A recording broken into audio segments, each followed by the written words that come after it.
Hey there, this is Robert Pettyjohn. I am talking to you from our rug washing plant here in Wake Forest, North Carolina.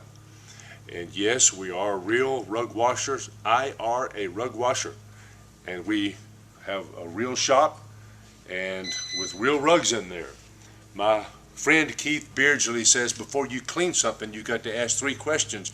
What's it made of? What's happened to it? And what's the value? Here we have a real rug from a real customer. I blocked her name out so you perverts won't start calling her. And what I've got is a braided rug, handmade in the mountains here of North Carolina. This belongs to a very influential member of our community, and it is a terrible bleeder. These colors will bleed in a minute. We've already washed the rug though and have dried it, and it feels so soft. Feel it, Beth Ann, doesn't it feel soft? Yes. Oh my goodness gracious. Okay. But this is obviously a small entry rug here that is used where people wipe their feet off. I've got the rug clamped up here so let's hold on to it. Now the problem is that you've got a lot of soiling in these little white spots. Just look at all the little dark spots in here. See Beth Ann, you can see this one here, these little spots. My goodness, they're just all over this little white. What in the world are you going to do to get them out? If you had a bleeder rug like this, what the heck would you use to get these spots out? My friend Jason Bailey up in Iowa says that 80% of what we do in our rug shops or in anything that we do is ethical.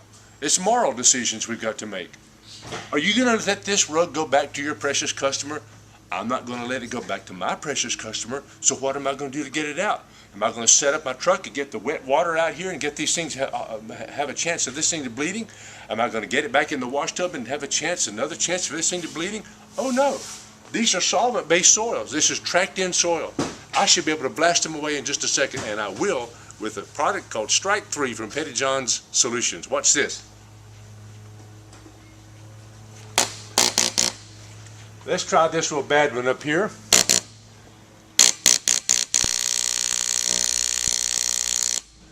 That spot is gone, girls and boys. What in the world would you do? What would you use to get this spot out? There's nothing else in the industry that you could use to get this spot out, except maybe prayer or something like that, maybe if you're good at that. But I don't know that the Lord would honor that kind of a prayer when you got Petty. He said, he'd tell you to go to Pettyjohn's and get the solution, get it out. If you say, dear Lord, what am I going to do? He'll say, go to Pettyjohn's. Now, what? Let's see if it gets another one out. My, oh my, apple pie. It gets them all out, doesn't it? Well, if you're struggling with how to get the spots out of a rug, or how to get the spots out of a sofa, or a piece of carpet, or the ink out of a carpet, or anything like this, you should consider getting Pettyjohn's Solutions Strike 3. These are cleaning agents I wish you would have sold me.